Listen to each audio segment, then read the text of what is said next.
চায়ের আড্ডা। কি বলেন ভাইয়ের? পুরা মাটির চায়ের আড্ডা।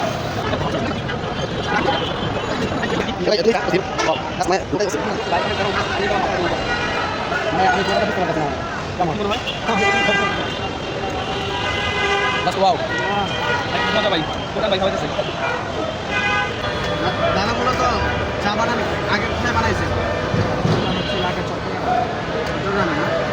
চা আসলে মানে মানুষের একটা মানে মজার একটা জিনিস, যদিও এটা মানে এক এক সময় দেখা অনেকে অনেক আচ্ছা ঠিক আছে, তাহলে আপনি একটা কাজ করেন। এখানে দিচ্ছি হচ্ছে আমরা চীনাবাদাম, তারপরে দিলাম হলো দুধের ভেতরে লিকা। আচ্ছা মামা কি কি দিচ্ছে মূলত এটা দেখাইতেছে। এটাও দিবেন নাকি মামা? বাদামও দিবেন? তাহলে দর্শক এটা কি বাদাম? একটা হলো কাঠবাদাম। কাঠবাদাম আর একটা হলো কাজু।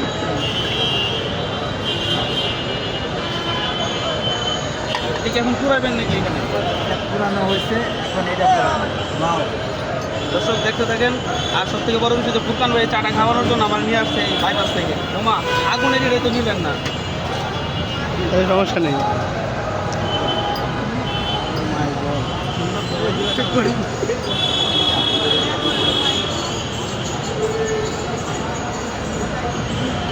এটা আমাদের বর্তমানে আমাদের গাজীপুর চৌরাস্তা, আপনার একদম ফ্লাইওভারের একদম বরাবর বলাকা স্ট্যান্ড যেখান থেকে শুরু হয়, আমরা এখানে আসলে এটা দেখতে পাবো। আমার দোকানের নাম কি? আচ্ছা, নয়ন ভাইয়ের পুরামাটির চায়ের আড্ডা নামে এখানে একটি স্টল রয়েছে। আপনারা যখনই আসবেন আমার চা ট্রাই করে যাবেন। এখানে এক একটা চা রয়েছে 30 থেকে শুরু করে 60 টাকা পর্যন্ত চা আছে, না মামা? এটি সর্বোচ্চ 60 টাকা পর্যন্ত না? আর সবচেয়ে ইন্টারেস্টিং বিষয় হলো মামা মানে চাটা আপনাকে যেটাতে দিবে এটা হলো একটা মাটির একটা কাপ বলা যায়, অনেক সুন্দর, যেটাতে আপনি খাইলে মানে একটা শাহিন একটা ভাব চলে আসবে।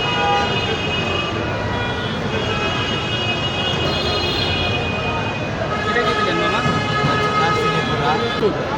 সম্পূর্ণ করে প্যাকেটে থাকি প্যাকেটে। লান লান তাসিন ভাই ফুরকান ভাই একটা